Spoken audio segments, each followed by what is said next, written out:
Señoras y señores, como presidente de Nueva Economía Forum tengo el placer de darles de nuevo la bienvenida al Fórum Europa, la tribuna política que organizamos con la colaboración de Asisa, BTE y Red Eléctrica de España. Hoy, para inaugurar el nuevo curso, tenemos el placer de recibir a don Alfredo Pérez Rubalcaba, candidato socialista a la presidencia del Gobierno en las elecciones del próximo 20 de noviembre. Don Alfredo, la tribuna es suya.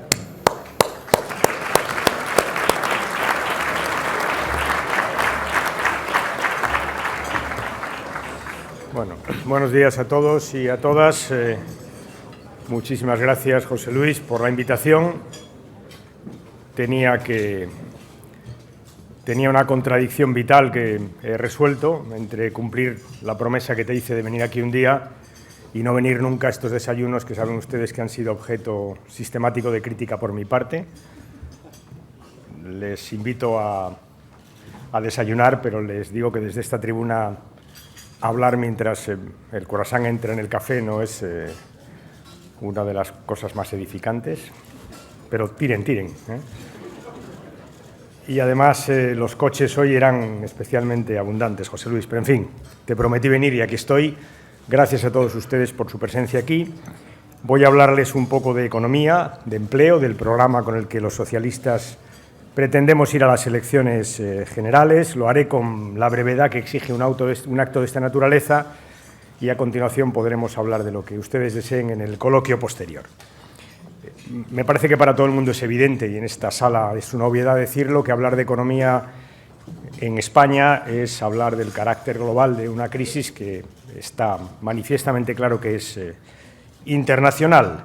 Durante algún tiempo en la política española alguien pensó que esta aproximación a la crisis desde la globalidad era una excusa, era una forma de tirar balones fuera. Yo creo que hoy ni los más empecinados de la oposición mantienen esta teoría. Es verdad que durante algún tiempo tuvieron que decidir una decisión difícil, me refiero al PP, entre echarle la culpa a Zapatero de la crisis de Lehman Brothers o hablar solo de la crisis en España. Optaron por la segunda. Es un problema de análisis y también de inconsistencia política. En última instancia, dicen que la crisis es una oportunidad y para el PP en esta legislatura ha sido todo el tiempo una oportunidad para ver si tiraban al Gobierno. Allá ellos. Aquí estamos hablando de crisis y hablando de la crisis que tenemos, que es una crisis global, una crisis que afecta al mundo, o al menos al mundo que a nosotros nos afecta más. Es una crisis especialmente profunda, está cambiando muchas cosas, de hecho está cambiando las bases mismas del sistema económico. Es una crisis, conocen ustedes, agresiva, cambiante y por lo que vemos persistente. No voy a hablar mucho de esto, pero déjenme decirles que el origen es lo que llamaríamos la desregulación sin complejos, que tiene su origen en los 80, que estamos pagando ahora bien caro. El resultado de esa desregulación es un sobreendeudamiento de los países, entre otros de la zona euro, también de Estados Unidos, desequilibrios en nuestra economía, en la economía mundial. Todo eso lo conocen ustedes perfectamente. Quiero simplemente resaltar aquí que el origen de todo esto es una decisión política, que fue política la decisión de no regular los mercados, y la prueba de que fue política es que cuando la crisis financiera estalla, son los políticos, los estados, el G20, los que se reúnen para intentar atajar esa situación. Y efectivamente lo hacen, parcialmente, pero lo hacen. He traído aquí, aunque no lo voy a leer por razones de premura, las conclusiones del G20 de Pittsburgh, que recomiendo leer vivamente a quienes lo hayan hecho y a quienes lo hayan hecho releer, porque ahí está todo. Es más, si mis compañeros de partido me dejaran, por la extensión del programa, cogería todas las conclusiones de Pittsburgh y las pondría tal cual, porque ahí está todo. La regulación de los mercados financieros, el cambio climático, el desarrollo sostenible, todo lo que hay que hacer está ahí. Es una pena que solo se hizo en parte, al principio, cuando la lluvia arreciaba y que luego se ha olvidado, y el resultado es que hemos vuelto a recaer. Pero es verdad que esa reunión del G20 demuestra que los Estados tuvieron que intervenir porque era una decisión política el origen de nuestra crisis, al menos en parte, y en segundo lugar pusieron rumbo a una gobernanza mundial que desgraciadamente se ha quedado a medias. Hablar de crisis en España es hablar de Europa.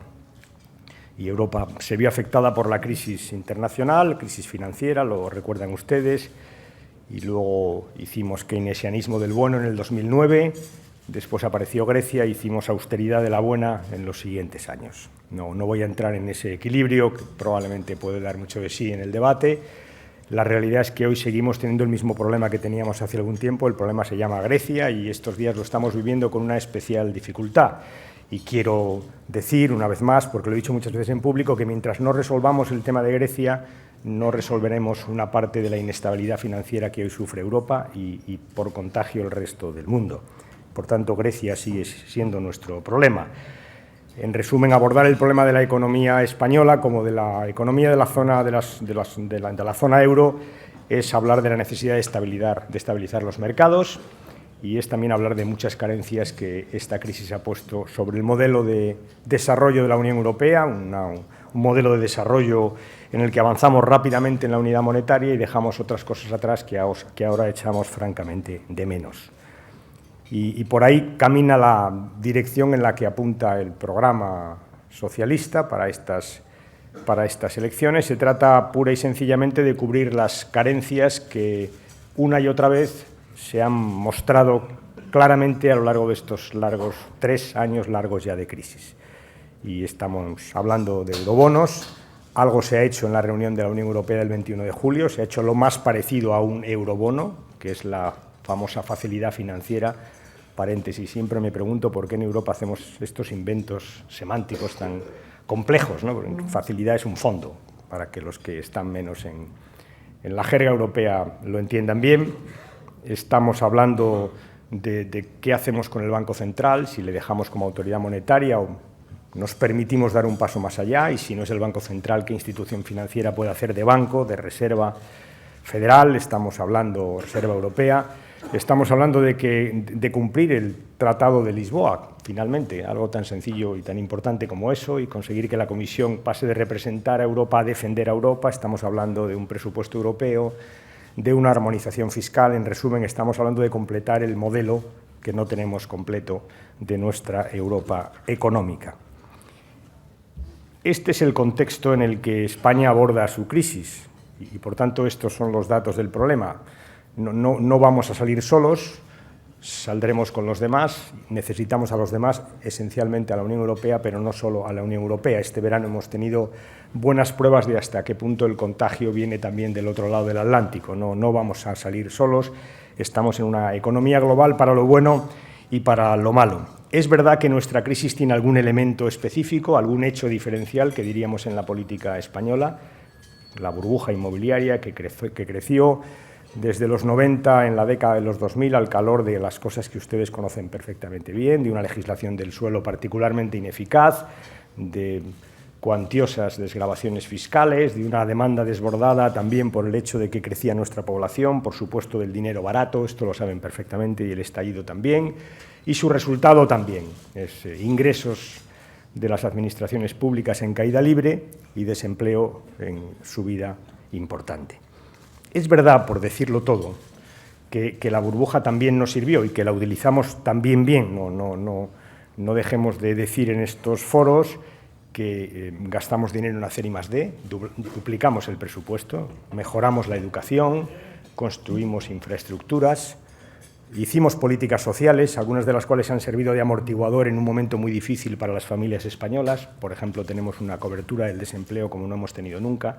No desaprovechamos la burbuja, aunque es cierto que los resultados de la burbuja lo que hicieron fue acrecentar en nuestro país la crisis que vive Europa y por contagio, o al revés, que vive el mundo y por contagio Europa.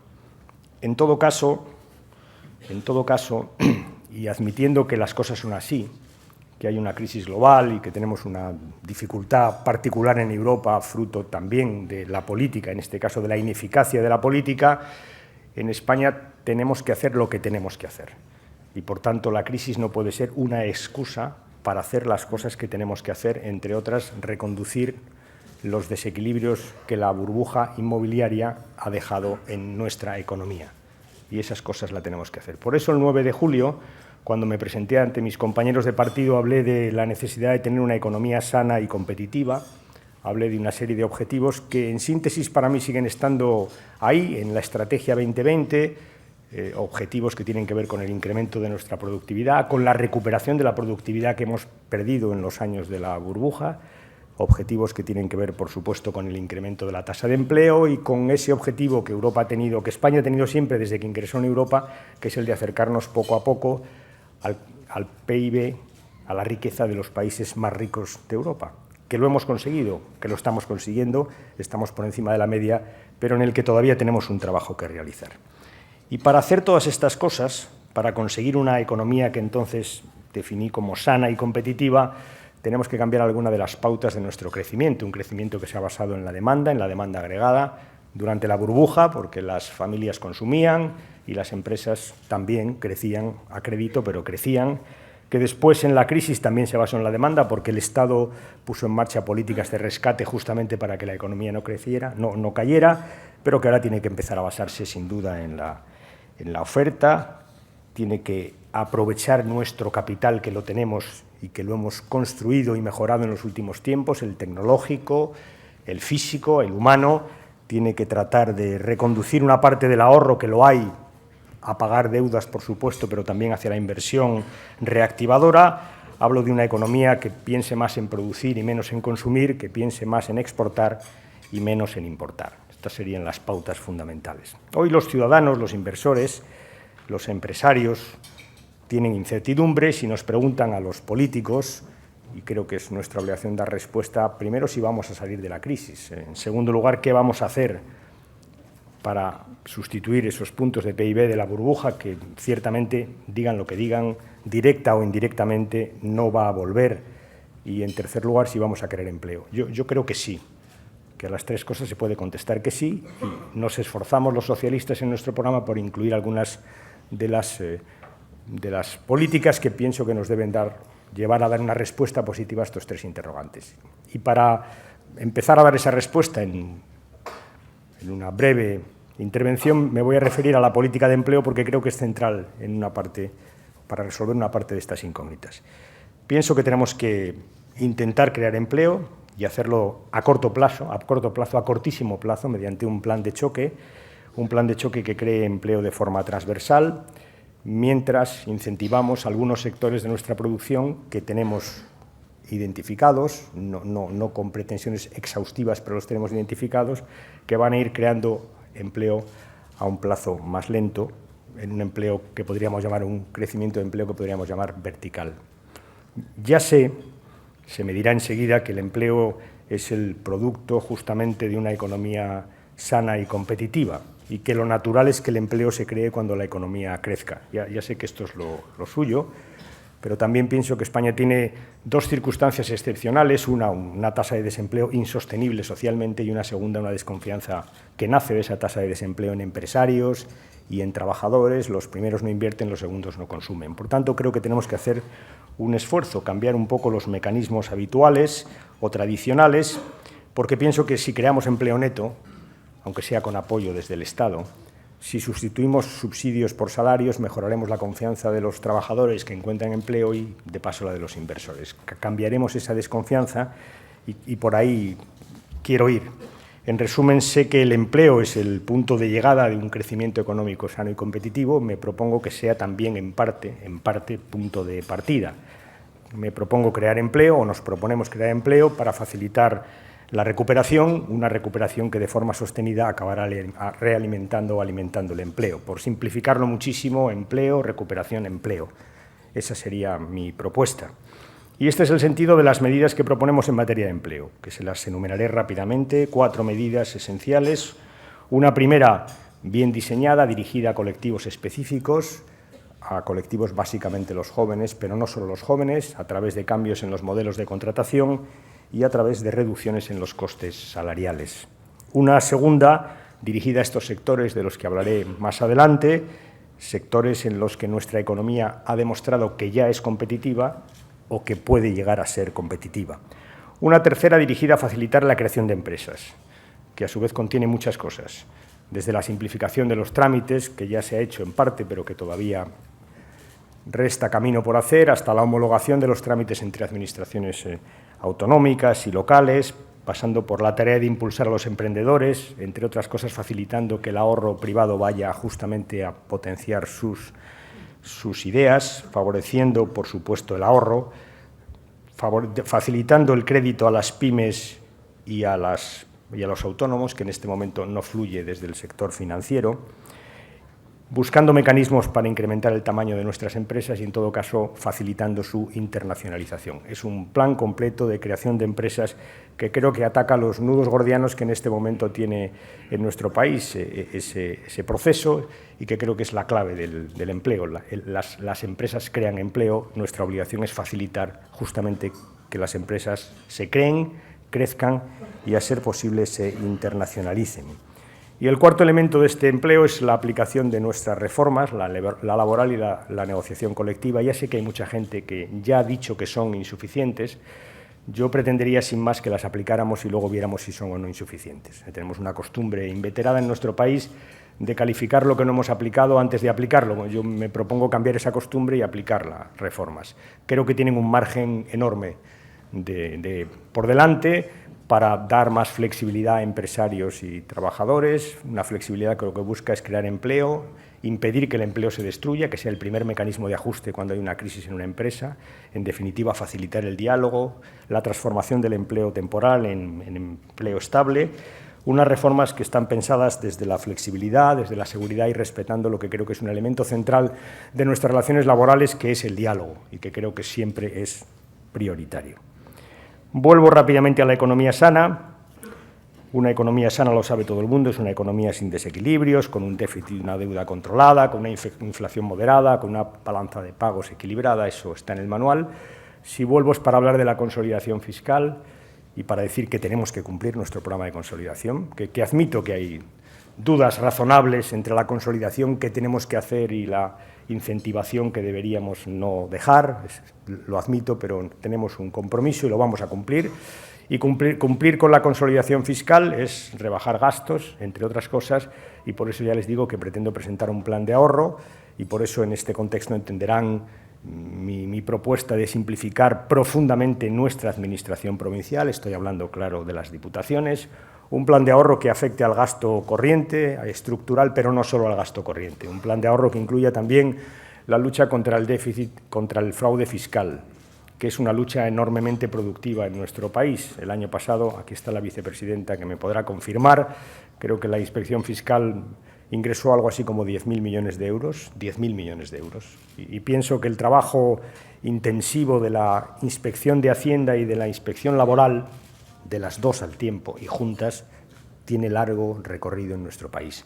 En resumen, consolidar una economía sana es finalmente una necesidad para nuestro estado del bienestar. Se discute mucho de eso y ese es mi objetivo, que dentro de 4 años podamos decir que tenemos un estado del bienestar bien financiado y fortalecido. Y los enemigos del estado del bienestar son conocidos. El primero es el déficit excesivo y continuado.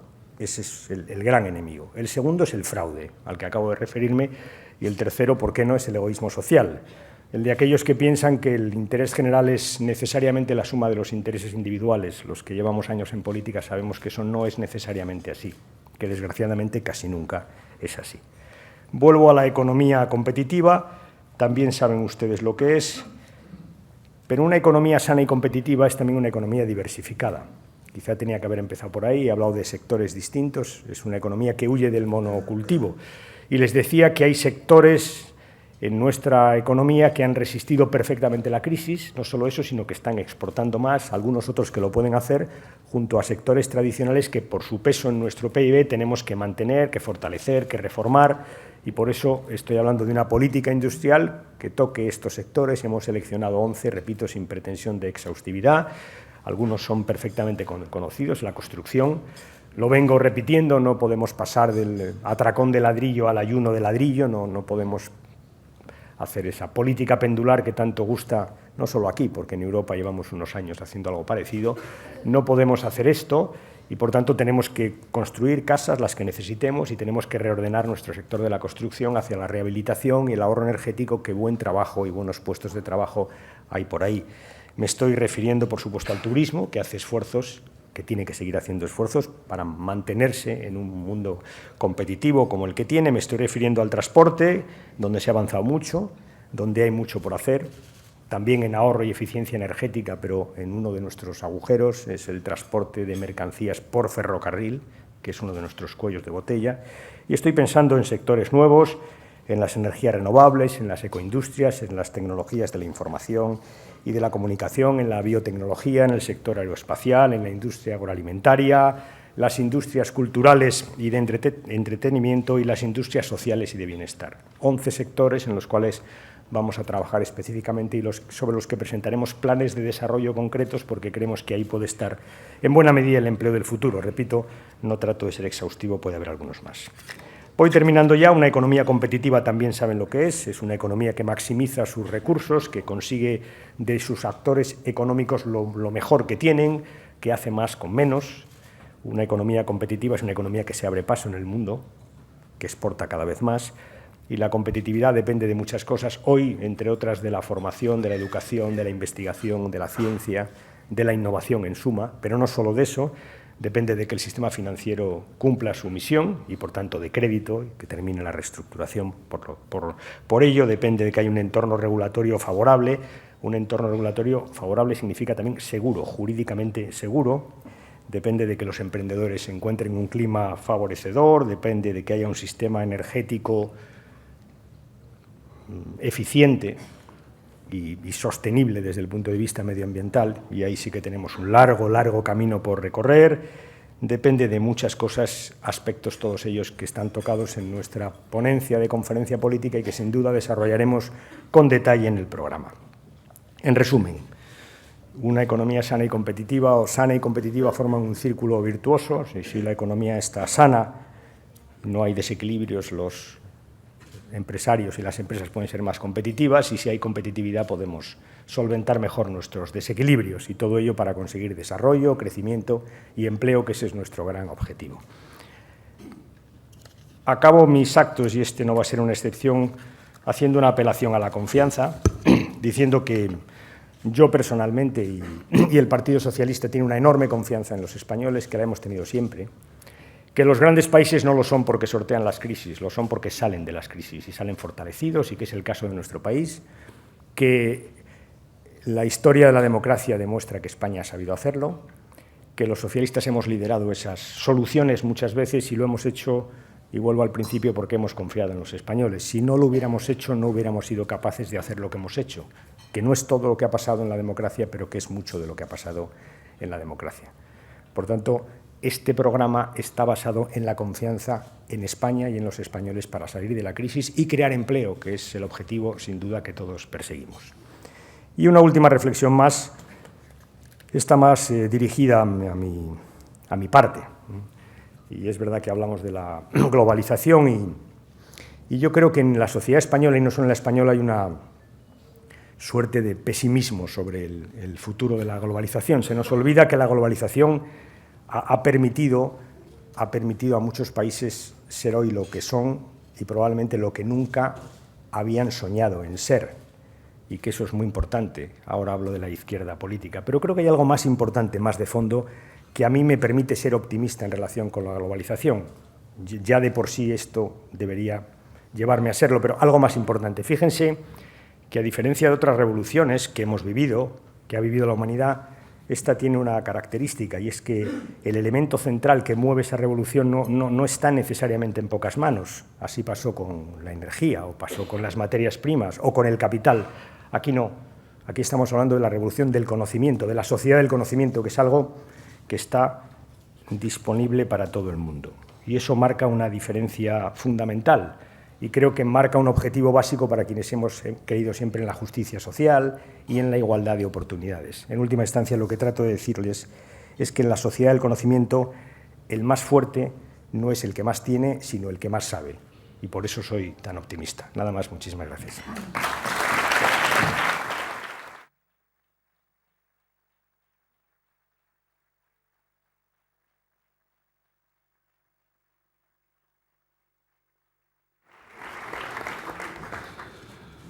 Muchas gracias, don Alfredo. Hay muchas preguntas. Voy a procurar agruparlas para representar el interés del mayor número de asistentes y de quienes preguntan. Si le parece, empezamos por estas.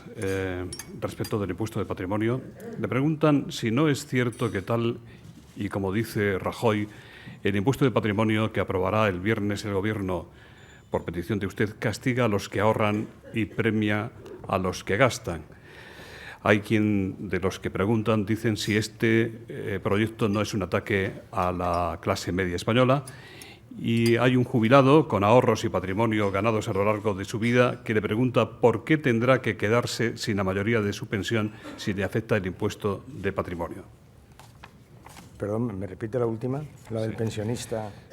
Dice, ¿por qué tendrá él, que es un jubilado con ahorros y patrimonio ganados por su esfuerzo durante la vida, que quedarse sin la mayoría de su pensión? Un pensionista rico, vamos, para entendernos, ¿no? Vale. Vamos a ver, empiezo. Me van a permitir 3 minutos para explicar esto del patrimonio y luego haré algún comentario sobre el encuentro del señor Rajoy con el impuesto del patrimonio. Digo encuentro porque durante 8 años gobernó con ese impuesto, entonces no le debía parecer que perseguía a los ahorradores, pues no lo tocaron, ni siquiera tocaron nada de ese impuesto, lo dejaron y recaudaron, por cierto, bastante dinerito. Vamos a ver, el impuesto de patrimonio se quitó hace 3 años, me parece recordar, en una decisión en un contexto económico bien distinto. Yo ya dije el 9 de julio que creía que es una decisión que se entendía en ese contexto, pero que en el contexto actual había que revisarla. En última instancia había que revisarla porque se está pidiendo un esfuerzo a muchos sectores sociales, a todos, a los que han perdido el empleo fundamentalmente, que no lo tienen, y convenía, y era razonable, y era justo que quien tiene patrimonio pues colabore a ese esfuerzo colectivo que estamos haciendo todos los españoles en una situación de crisis. Algo tan sencillo como esto. Es verdad que añadí a continuación, y está en las hemerotecas y lo he dicho estos días, que creía que el impuesto de patrimonio, el que no se quitó, porque realmente lo que hizo fue mantenerse, pero ponerse una bonificación del 100%, por tanto, impuesto de patrimonio sí existe, lo que pasa es que está bonificado al 100%. Ese impuesto estaba no mal construido, sino que había derivado hacia un impuesto que ciertamente no cumplía algunos de los objetivos para los que se pensó. Y, de hecho, gravaba a las clases medias. Y dije en aquel momento, si gano las elecciones y los españoles me dan su confianza, recuperaré no ese impuesto de patrimonio, sino un impuesto sobre los grandes patrimonios, que es un impuesto, por cierto, que existe en un país como Francia. Lo digo para información del señor Rajoy. Esa es la idea. ¿Qué sucede? Pues sucede que he pensado estos días, al hilo también de una situación económica que tenemos, que todo el mundo conoce, que si el Gobierno revisaba la bonificación del 100% del actual impuesto de patrimonio, eso haría que en el año 2012 ya existiera la recaudación correspondiente a ese impuesto. Dicho de otra manera, que quien gobierne en el 2012 tendrá disponibles los dineros, más de 1.000 millones de euros, que ese impuesto de patrimonio, en su estado actual, una vez que quitemos las bonificaciones, va a rendir al Estado. Eso es lo que... Y pensé mucho mejor que lo que tenía pensado, era, si gano las elecciones, cambio el impuesto y, por tanto, la recaudación llegará en el 2013. Y como quiero ese dinero, si ganamos las elecciones los socialistas, lo queremos justamente para potenciar algunos de los planes de empleo que he dicho que son urgentes, pues cuanto antes mejor. Esa es la razón. En resumen, ¿qué le he pedido al Gobierno? Que hará o no, según estime oportuno, pues que revise la bonificación del 100% del actual impuesto de patrimonio, pero que lo haga de forma que saque de ese impuesto a las clases medias y, por tanto, que grave con el impuesto actual a los patrimonios más grandes, que no es el pensionista, no a las clases medias. Me parece que es justo, es sencillamente justo en este momento, y me parece que es útil para que el Gobierno que salga de las elecciones tenga en el 2012 dinero de ese impuesto para hacer lo que quiera. Si yo gano, básicamente potenciar el empleo de los jóvenes. Esa es la... Es verdad que a partir de ahí se ha producido una polémica y he escuchado a algunas comunidades del PP diciendo que no lo querían poner. Claro, hay que decir, puedo hacerlo, supongo, vicepresidenta, para que todo el mundo lo sepa en este público, además, en donde se puede explicar que cuando el Estado decidió bonificar al 100% el impuesto de patrimonio, a las comunidades autónomas, que son las que reciben ese impuesto, les compensó. De tal manera que las comunidades autónomas han venido recibiendo casi 2.000 millones de euros del Estado por un impuesto que el Estado había decidido quitar o suspender. Es razonable. Estado, yo decido suspender el impuesto y como la comunidad autónoma es la beneficiaria, le tengo que compensar. Por tanto, el Estado ha estado librando 2.000 millones a las comunidades autónomas todos los años por un impuesto que ya no se cobraba porque era una decisión del Estado. Eso se llama responsabilidad. Claro, si ahora el Gobierno decide ponerlo, pues las comunidades pueden hacer una de estas dos cosas, o cobrarlo, como han venido haciendo, o quitarlo, que pueden hacerlo, y entonces dejarán de cobrarlo. Y entonces tendrán que explicar por qué dejan de cobrar ese impuesto a los patrimonios más grandes, mientras algunas recortan con las tijeras de podar. Y eso es un poquitito más complicado de explicar, pero es exactamente el debate. En resumen, le digo al señor Rajoy que eche un poquitito la vista atrás y que recuerde que él ha gobernado 8 años con ese impuesto que, según él, persigue el ahorro y a los ahorradores. ¿Por qué entonces ni se plantearon ya no quitarlo, modificarlo? Y le digo que no se trata de perseguir a nadie, se trata simplemente de que la gente que tiene patrimonios grandes, que no son las clases medias, echen una mano a algo que me parece fundamental, que es la creación de empleo para los jóvenes. Yo creo que eso es justo y ese es un esfuerzo que se puede pedir y que yo, desde luego, voy a pedir y a defender como acabo de hacer en este momento. Gracias. Fernando Jáuregui, de Diario Crítico, dice: anunciará durante la campaña su voluntad de hacer un gran pacto con el Partido Popular, gane quien gane. José Antonio Segurado, presidente de honor de CEIN, dice: apoyará las durísimas medidas que el Gobierno popular deberá tomar para superar una posible intervención. Constantino Mediavilla también le pregunta por el diálogo con el candidato Rajoy. La primera es... a ver, me lee la primera porque hay algunas que están... A ver, léeme la primera. Es que estoy esta mañana. Anunciará durante la campaña su voluntad de hacer un gran pacto. Ya entendía, sí. Popular. Creo que la primera habla de la campaña, la segunda habla del Gobierno del PP y la tercera también. A la segunda y la tercera les contesto que un poquitito de respeto a los ciudadanos que todavía no han votado. Fíjese, en esto de las predicciones electorales yo creo que hay muchas formas de verlo, ¿no? Por supuesto que es perfectamente razonable hacerlas y las hacemos en todas las cosas de la vida. Pero aquí hay un pequeño trámite a cumplir, ¿no? Y es que los ciudadanos tienen que depositar su voto. Y yo creo que hay demasiada gente que habla de mis votos. Y yo les digo, yo no tengo más que el mío. Bueno, en esta mesa veo alguno más. Pero no tengo más que el mío. Y el resto lo que tengo que hacer es ganármelo. Y lo que no voy a hacer es pasarme toda la precampaña y la campaña contando los votos que no son míos. Lo que voy a hacer es ganármelos. Y hay gente que tengo la impresión de que está mucho más pensando en contarlos. Allá ellos. Yo voy a hacer la campaña, intentar convencer a los ciudadanos de que tengo propuestas y soluciones para salir de la crisis, y si alguien quiere hacer predicciones, que las haga. Mientras tanto, lo respetuoso no solo es hacer así, es no decir lo que voy a hacer luego, ya lo diré. Pero, en fin, que mi talante no es el mismo que el del Partido Popular, eso lo sabe todo el mundo. Señor Rubalcaba, usted ayer y el Partido Socialista acusaron al PP de tener un programa oculto que incluiría el copago sanitario y otras medidas antisociales. ¿En qué se basan ustedes para afirmar con tanta contundencia que Rajoy llegaría al Gobierno con la tijera en la mano? Vamos, seguro que alguien ha dicho en mi partido lo del programa oculto. Yo no lo he dicho, no porque no lo piense, ¿no? Porque creo que en este momento estamos en otra situación, que es que el PP no quiere decir su programa. Pongo un ejemplo, ¿no? El viernes organizaron el sábado una conferencia de empleo que me parece muy bien, fue allí gente importante a hablar del empleo y luego clausuró el señor Rajoy. Y la verdad es que yo esperaba escuchar alguna cosa, sobre todo después de la aventurada excursión numérica que hizo alguno de sus portavoces la semana pasada en relación con las cifras de empleo, ¿no?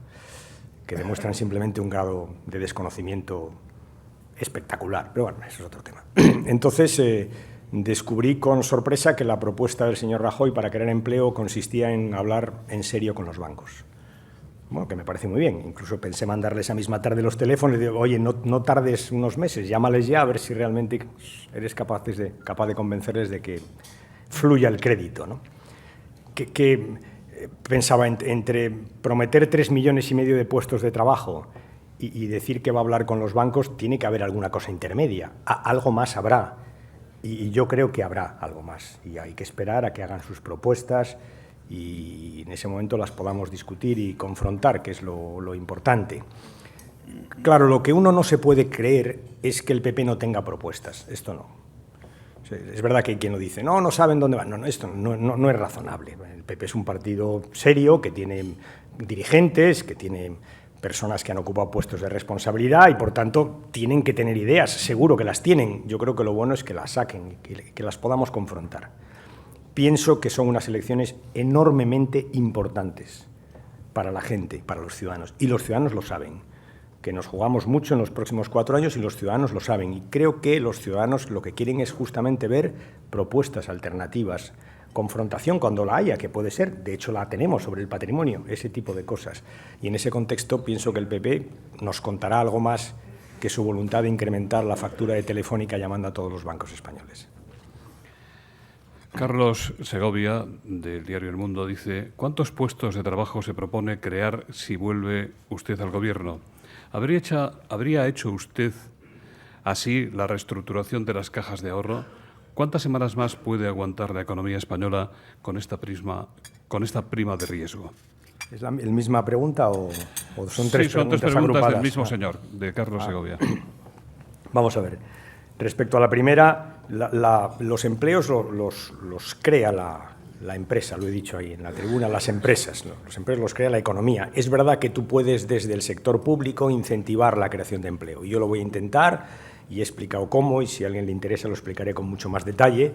Y es verdad que si estás dispuesto a poner un dinero, un presupuesto para fomentar la creación de empleo por la vía de, entre otras cosas, rebajar los costes salariales, pues sabes que vas a echar una mano a un conjunto de empresas y, por tanto, eso lo puedes calcular. Si te vas a gastar 1.000 millones de euros en eso, pues más o menos puedes saber cuántos empleos estás dispuesto a incentivar. Pero esos no son los empleos que crea la economía, esos son los empleos que incentiva directamente el sector público. Los empleos que crea la economía dependerá del crecimiento económico, dependerá de las cosas que hemos hablado en esa tribuna, de la competitividad, de lo que seamos capaces de hacer. En resumen, no voy a dar un dato, me parece que es sencillamente una falta de respeto. Otra cosa distinta es que el dinero que estemos dispuestos a poner desde el Estado para incentivar la creación de empleo, digamos a qué se va a destinar y, en última instancia, cuántos empresarios o empresas o trabajadores pueden beneficiarse de ese dinero. Eso sí, pero decir en la economía española va a crear en los próximos 4 años tantos puestos de trabajo me parece arriesgado, por decirlo suavemente y por calificarlo suavemente. ¿La segunda cuál era? Es que si habría hecho usted... la reestructuración de la caja lo habría hecho... Mire, lo malo de esto de la economía, de la política, es que, claro, cuando uno echa la vista atrás, pues siempre encuentra formas mejores de hacerlo, ¿no? Seguro. Lo más fácil del mundo es mirar hacia atrás y decir, uy, si hubiera hecho... Claro, el problema es que las circunstancias son las que son y uno nunca sabe cómo van a pasar las cosas y en esta crisis menos. Y quien diga lo contrario sencillamente miente. Quien diga que la crisis la predijo, algunos seguro que sí, pero en fin, siempre pienso lo mismo. Si en un desayuno como este, el día antes de la caída de Lehman Brothers, digo aquí que Lehman Brothers va a caer, pues seguramente a la salida me hubiera encontrado unos señores del SAMUR y me hubieran llevado directamente a un frenopático, No era razonable decirlo y, sin embargo, cayó. Y el presidente de los Estados Unidos de América se encontró con un marronazo esa mañana. Bueno, a partir de ahí todo han sido... Bueno, no voy a entrar en eso, pero ya algo he dicho. Si lo que voy es al fondo de la cuestión, es una economía, es una crisis muy profunda, que cambia vertiginosamente, que tiene efectos aquí y allá. En Europa tiene un elemento central que es Grecia, y es verdad que ahí... Hombre, si echamos la vista atrás, reconozcamos que llevamos un tiempo largo para arreglar lo de Grecia.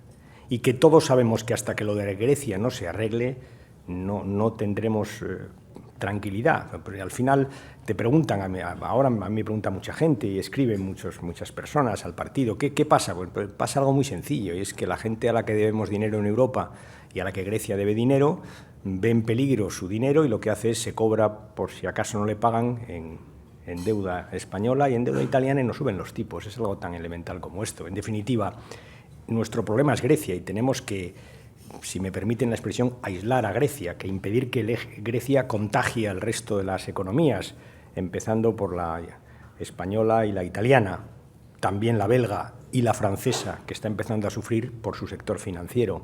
Ya sufrieron Irlanda y Portugal.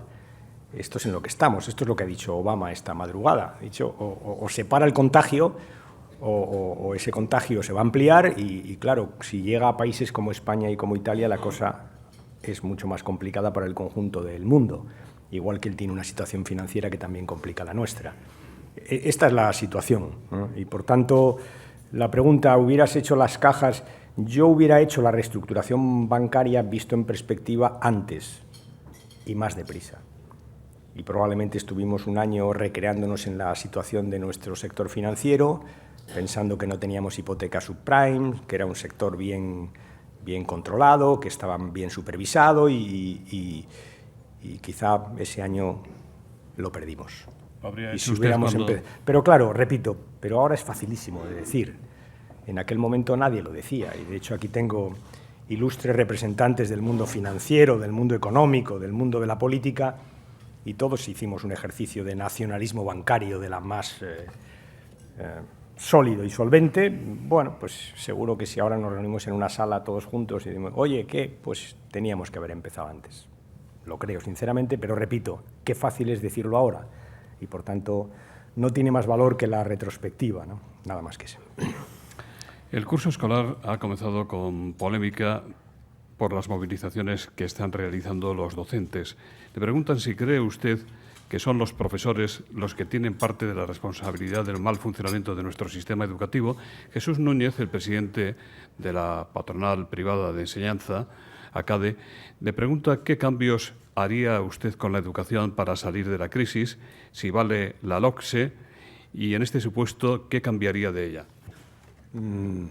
La primera pregunta, déjeme que refute la mayor, ¿no? Porque es verdad que al socaire o para entrar en el conflicto de profesores lo que hace es calificar la situación del sistema educativo de mala, y yo no lo creo. Yo creo que tenemos problemas, pero creo que tenemos un sistema educativo que ha cambiado extraordinariamente, y la educación cambia a ritmos geológicos, ¿no? Nadie puede pensar que una educación se cambie en una tarde ni en una mañana, y Jesús, que me ha preguntado después, pues lo sabe perfectamente porque es el director de una patronal educativa.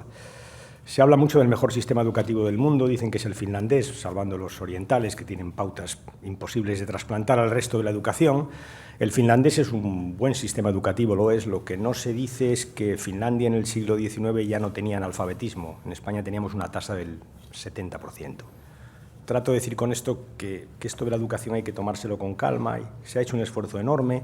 ¿Que tenemos problemas? Seguro que tenemos problemas, pero que funciona razonablemente bien, y que nuestros estudiantes compiten, y que cuando llegan a la universidad pues tienen una formación razonable, y que cuando van al Erasmus, mira por dónde.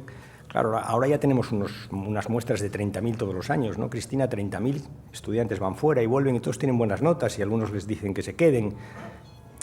Tenemos muchas cosas que arreglar, pero esa cosa de que la educación española es mala, tenemos una tasa de abandono alta, que en buena medida se ha producido por lo que yo llamo el fenómeno de la atracción fatal. Fíjense, les voy a dar un dato que es muy significativo. La mayor tasa de abandono escolar en los años 2000 en España era en Baleares. No es razonable que una comunidad autónoma como Baleares, que está en renta por encima de la media española, tenga la mayor tasa de abandono escolar. No lo es si pensamos en la renta, pero si pensamos en las casas que se construían y en la hostelería que tiraba, se darán cuenta de que ha habido un fenómeno de atracción fatal por parte del sistema productivo, y en concreto del sistema inmobiliario, hacia los alumnos. Dicho de otra manera, una buena parte del abandono escolar temprano de nuestra educación es porque los chicos tenían ofertas de trabajo y dejaban el instituto porque iban a trabajar. No solo hacían eso, sino que luego, como dice algún amigo mío, al año siguiente paseaban con una moto en la puerta del instituto riéndose de aquellos que seguían en el instituto. No les hablo de poca gente, les hablo de casi 1 millón de jóvenes que, por cierto, ahora no tienen ni empleo porque no hay construcción ni educación. Ese es el origen de una buena parte de nuestro abandono, y eso explica que la tasa de abandono esté directamente ligada en España al número de metros cuadrados construidos. Vuelvo al sistema educativo. Una vez que he dicho lo que creo, hay cosas que hacer, en fin, y Jesús lo sabe, de la LOCSE se han cambiado muchas cosas, también lo sabe Jesús, ya queda lo importante de la LOCSE, que es la extensión de los 14 a los 16 años de la educación obligatoria, y queda la reforma de la FP. El resto de las cosas se han ido modificando, por tanto de la LOCSE no queda más que el rótulo y los grandes objetivos educativos, que es extender la educación obligatoria, que fue un éxito, y cambiar la FP, que fue otro éxito, y poner la educación infantil, que fue otro éxito. El resto de las cosas se han ido cambiando cuando han sido necesarias. Dos cositas más. Yo no cambiaré las leyes educativas, ya lo he dicho. No haré grandes reformas educativas. No, ya está bien. Esta cosa de que cada gobierno quiera poner su rótulo, me parece que para el sistema educativo no es bueno. Ya hay mucho zarandeo administrativo, hay leyes universitarias, hay leyes educativas. Yo creo que los grandes parámetros de nuestro sistema educativo están bien. Y si hay que hacer algunos cambios, se hacen, pero pequeños. Pero no voy a hacer grandes cambios educativos. Lo que voy a hacer es aplicar las leyes que tenemos. Aplicarlas. Y sobre todo dedicarlas a corregir el abandono escolar, que esa sí que es una desgracia, y el abandono escolar se puede corregir, y de hecho en los últimos 3 años la educación española ha ido bajando punto a punto, todos los años mejorando su tasa de abandono escolar. Luego, esa fórmula que estamos empleando sirve, de lo que se trata es de mantenerla, porque está sirviendo. Y los profesores. Hay un conflicto con los profesores. Yo quiero separar, fíjense, el conflicto laboral, el conflicto de las horas lectivas, que tiene que ver con el patrimonio, con los impuestos, tiene que ver con los ingresos. Yo no haría recortes en educación. Yo creo que recortar un euro en educación es un error. A corto plazo puede entenderse, pero es un error a medio plazo, y además lo que no puede ser es que el discurso educativo sea lo que decimos todos, y en cuanto nos sentamos con el presupuesto lo que hagamos todos sea recortar educación. Yo no lo haré.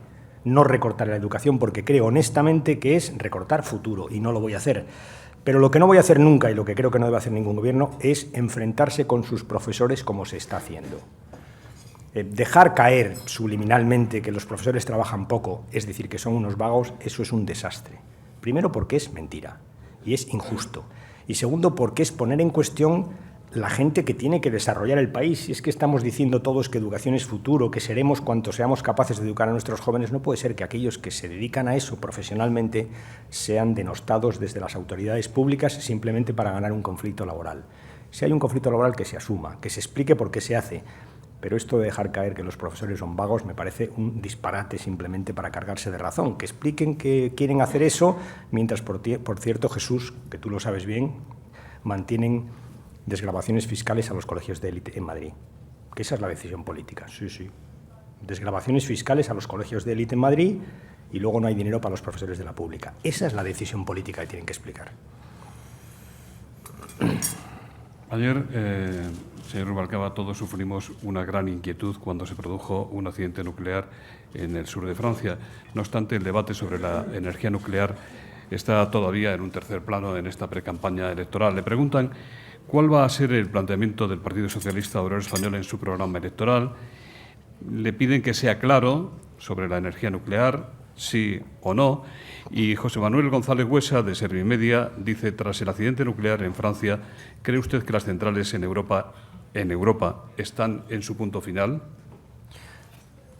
Bueno, primero, para que todo el mundo lo tenga claro, el accidente está controlado. Por tanto, lo primero que hay que hacer es, decirle a la gente que tranquilidad, que no pasa nada, que es un accidente que está absolutamente controlado en una central nuclear que no está muy lejos.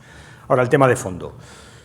Yo creo que en esto el Partido Socialista nunca ha sido nuclearista, y yo creo que lo que hay que hacer es defender la posición que tenemos, en este caso ratificarla en el programa electoral. ¿Qué vamos a hacer? Cerrar las centrales nucleares cuando toque, es decir, cuando les toque cerrar.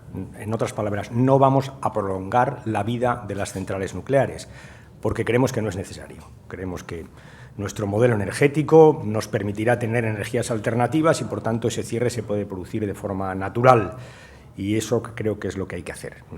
Al margen de eso hay que mirar un poco al mundo, ¿no? Alemania está decidida a cerrar sus centrales nucleares, incluso algunas las va a cerrar antes de que acaben su vida activa, vamos a decirlo así, y sobre todo ha puesto en marcha un programa intensísimo de energías alternativas, renovables. nosotros somos punta, o tenemos sectores punta en esas energías. Eso quiere decir que tenemos que mirar el plan de Alemania, que es una oportunidad y un riesgo. O nos preocupamos. Si nos preocupamos, incentivamos y trabajamos, es una enorme oportunidad. Y si bajamos la guardia, es un enorme riesgo porque Alemania nos comerá el terreno. Esa es una reflexión paralela que tiene que ver en parte con la energía nuclear, solo en parte. Le hemos escuchado muchas veces en los últimos días decir que el final de ETA está muy próximo. ¿No es usted demasiado optimista? Nunca lo he sido, ¿no? Es verdad que cuando he dejado el Ministerio del Interior, pues uno siempre tiene la posibilidad de decir las cosas más libremente, sin tantas ataduras. Miro a Antonio que me conoce porque hemos trabajado juntos muchos años, ¿no? Vamos a ver, ETA hace 2 años que no comete un atentado, hace ya bastante tiempo que no cobra el impuesto revolucionario y no hay Kale Borroka ni Euskadi hace mucho tiempo, y yo creo que les están dando los últimos pasos en la lucha contra ETA. Es verdad que no soy capaz de predecir el final, ni nadie probablemente, pero que estamos cerca del final, eso es bastante evidente. Entonces, cuando uno está cerca del final en una cosa tan importante, lo que le pide a las autoridades y a los partidos es que no nos equivoquemos, que los últimos pasos no trunquemos el trabajo de muchos años, pero que estamos cerca del final, que no le quepa a nadie ninguna duda. Joan Rossinyol, del diario Ara, dice: usted dijo en mayo que creía saber cómo resolver la relación Cataluña con el Estado central. Va a negociar el pacto fiscal de CiU. También le pregunta: ¿la polémica lingüística en las escuelas catalanas complica las cosas o se encontrará una solución? Y Jordi Armenteras, de RACUN, dice: PP y CiU mantienen un enfrentamiento por la lengua catalana en la educación. ¿Cree usted que es solo una escenificación? ¿Cree que preparan un Majestic 2? Por lo del catalán en la intimidad, dice usted. Seguramente. Vamos a ver, durante estos años el Gobierno se ha esforzado por mejorar las relaciones entre Cataluña y el resto de España. No estaban en su mejor momento cuando nosotros llegamos al Gobierno en el 2004. Había reticencias por uno y otro lado, y es verdad que nos propusimos solucionar esas reticencias y encontrar un acomodo, por emplear una palabra al uso, de Cataluña en el resto de España y del resto de España con Cataluña. Yo creo que hay que ser honestos, 8 años después eso no se ha conseguido, ¿no? No solo eso, el debate estatutario yo creo que ha enconado más las cosas, y tengo que decir con franqueza que el daño que hizo a las relaciones de Cataluña con el resto de España la persistente operación del Partido Popular contra el Estatuto, lo que yo llamé catalanofobia y excitación de la catalanofobia, está en el origen de buena parte de lo que pasa, en el origen. Si alguien se piensa que recorrer las calles y las plazas de España poniendo mesas petitorias donde se pida un referéndum para cargarse el Estatuto aprobado en el Parlamento de Cataluña, si alguien piensa que esto es irrelevante, se equivoca. Si alguien piensa que se pueden poner cuñas en las radios andaluzas diciendo que el entonces presidente Chávez con su voto iba a impedir que los andaluces hablaran castellano en Cataluña, que esto es irrelevante, se equivoca. Esto juega. Y juegan los dos sentidos.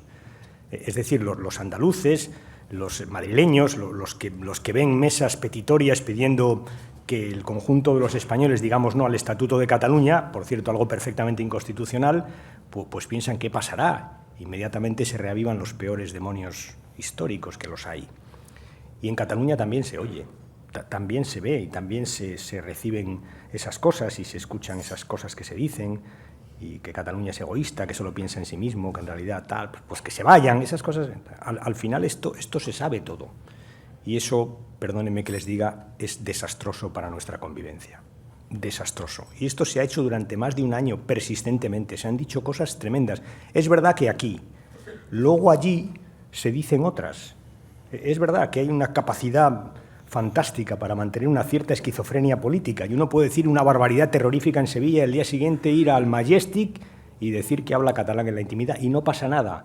Yo creo que sí pasa, o aparentemente no pasa. Yo creo que sí pasa. Y por tanto, Es verdad que el Gobierno también puede haber cometido algún error en esto de la relación entre Cataluña y el resto de España. Puede haber cometido algún error. Es verdad que el Gobierno catalán puede haber cometido errores. Incluso mi partido en Cataluña, el PSC, o el partido aliado con el PSOE, el PSC, el partido hermano, el partido Marcelino hermano, ¿vale? El PSC puede haber cometido algunos errores. Es verdad, todo eso es verdad. Pero sostengo y defiendo que el origen de la tensión que hemos vivido, que ahora está apaciguada, pero que está en el fondo, es el discurso del Partido Popular en el momento del Estatuto, esa catalanofobia que cabalgó durante más de un año, repito, por toda España.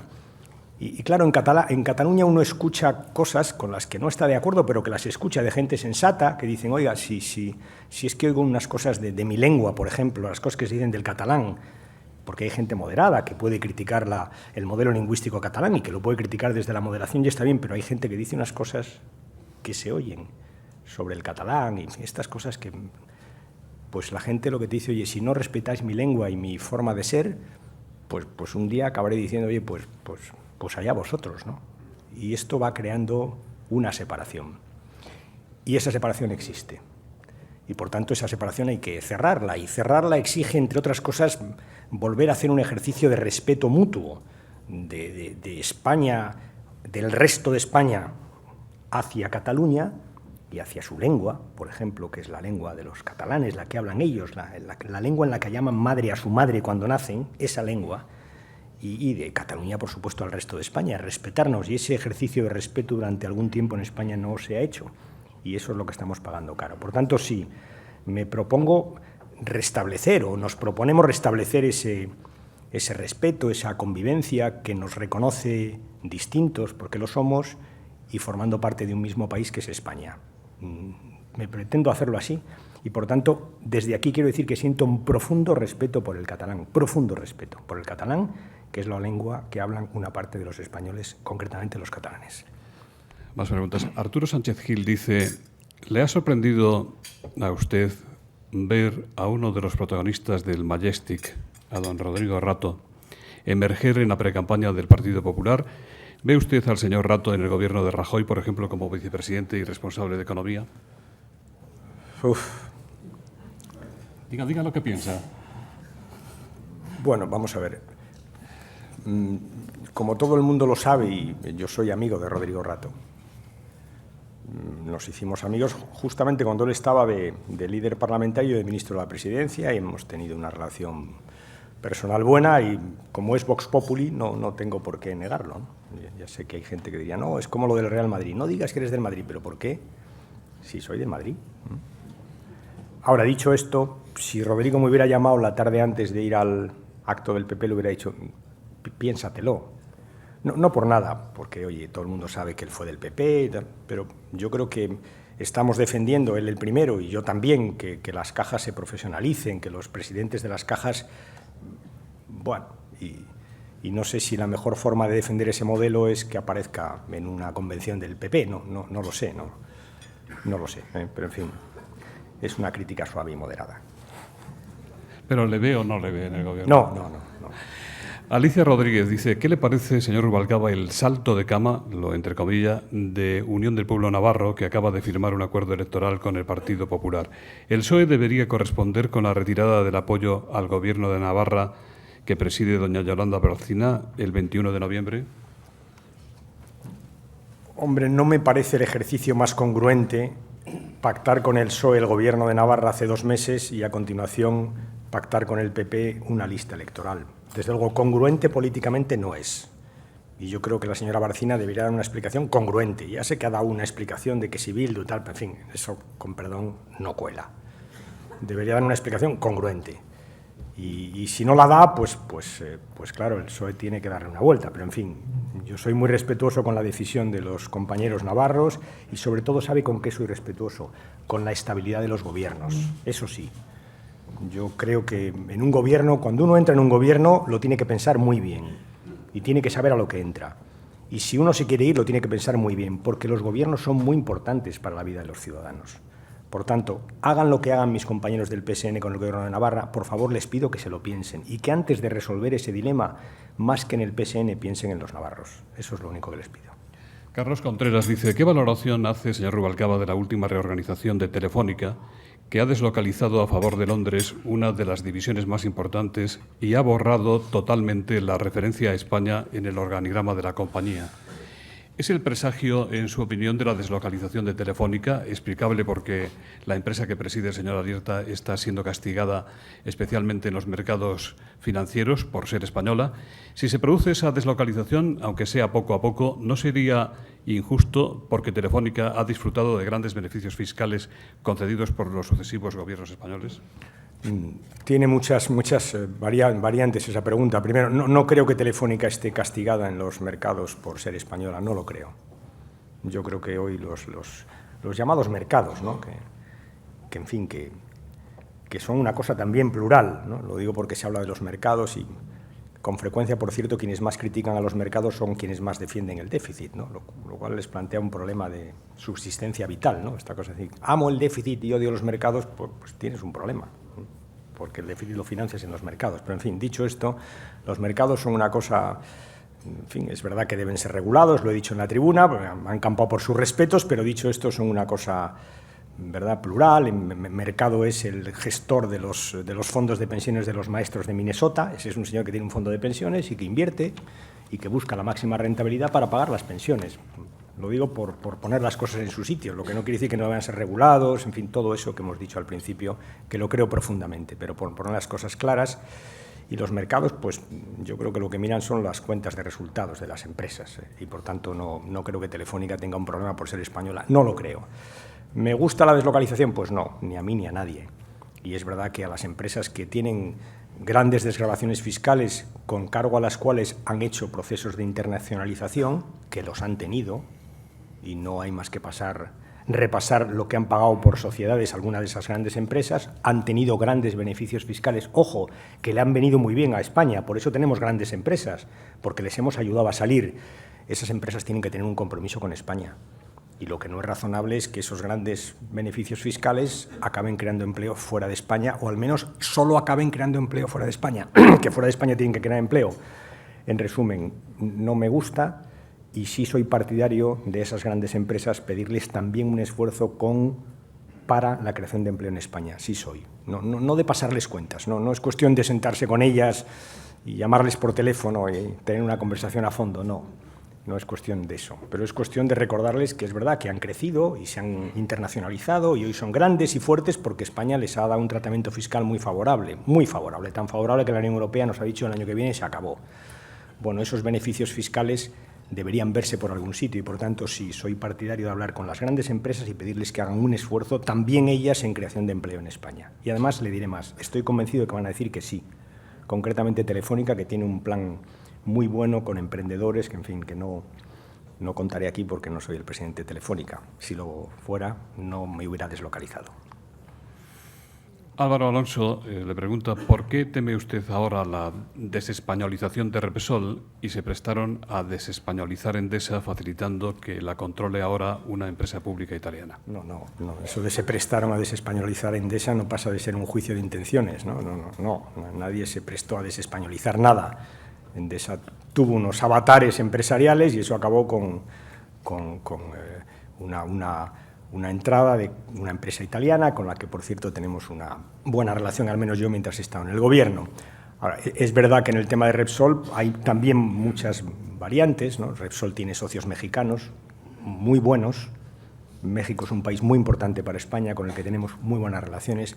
Tiene socios argentinos muy buenos también y por tanto, hay que decirlo con claridad, al menos yo, que no estoy en Repsol, pero como responsable de un partido en España me siento muy cómodo con las relaciones que Repsol tiene con países tan importantes para la economía española como son México y Argentina. Dicho esto, pues a uno le gustaría que la dirección estratégica de Repsol siguiera en las manos de gente española y eso es lo que he manifestado, nada más.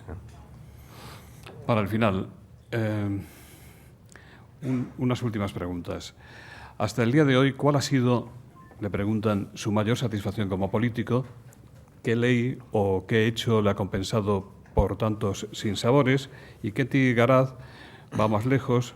¿Qué ha cambiado en su fuero interno para que alguien que quería dejar la política en 2008 quiera ser ahora nada menos que presidente del Gobierno. Pues lo estaba pasando revista a mi vida política para acordarme de lo, para ver si, en fin, habla usted de sinsabores y es verdad que la parte más dura de mi vida política sin duda ha sido la última, la del Ministerio del Interior, y por tanto, puestos a encontrar algo positivo, pues voy a endulzar esos sinsabores y tengo alguna razón para hacerlo. Por ejemplo, el otro día me reuní con los empresarios vascos en Euskadi y uno de ellos me dijo lo que luego creo que comentó en público, yo no le vi, me dijo: te agradezco que ahora me pueda dedicar a lo mío, que es crear empleo, crear riqueza, controlar mi empresa y hacer que crezca. Ya está. 5, 10, 15 años de mi vida están gratificados. Y lo segundo tiene que ver con la responsabilidad. Es verdad que en el 2008 me planteé una retirada paulatina de la vida política, pensé que vitalmente era lo que necesitaba, se lo dije al presidente del Gobierno, bien, aquello se zanjó, me dijo que no, que me quedara y me quedé. Y a partir de ahí las circunstancias políticas cambiaron y uno, como cualquier ser racional, pues decide en función de sus circunstancias. Los compañeros me ofrecieron esta posibilidad y me lo pensé mucho. Por una razón fundamental, porque yo creo que cuando uno ocupa un puesto lo tiene que hacer a pleno rendimiento. Tiene que estar completamente convencido. Si no hubiera estado convencido de que puedo ganar las elecciones, no le hubiera dicho que sí a mi partido. No lo hubiera hecho. Diré más, como dije el 9 de julio, si no hubiera estado convencido de que tengo ideas para sacar a España de la crisis, no me hubiera presentado a las elecciones. Por tanto, lo hago por las dos cosas. Porque creo que puedo ganar, y lo digo hoy, creo que puedo ganar, y porque creo que puedo tener soluciones. Diré más. Yo creo que estas elecciones son muy importantes, y lo he dicho varias veces en este acto, porque es que lo creo sinceramente, que estos 4 años van a ser muy importantes no solo para España, para el conjunto de Europa, pero para España especialmente. Y creo que en unas elecciones tan importantes la gente, los españoles, que han demostrado a lo largo de la historia democrática que son un pueblo sabio, se lo van a pensar. Y para pensárselo los políticos tenemos que ofrecerles propuestas. Y yo lo voy a hacer hasta el final. Y yo confío mucho en los españoles y confío en que si al final lo que tienen que hacer es elegir entre quien tiene propuestas y las debate y quien les pide un cheque en blanco, vamos a ver lo que pasa. Muchas gracias, señor Rubalcaba, por venir esta mañana al Fórum Europa, después de tanto tiempo. Vuelva siempre que quiera. Nuestras tribunas están a su disposición en las 8 ciudades en las que mantenemos regularmente actividades. Y ya para despedir el acto, don Jacinto Cabestany, en nombre de los patrocinadores que hacen posible Fórum Europa.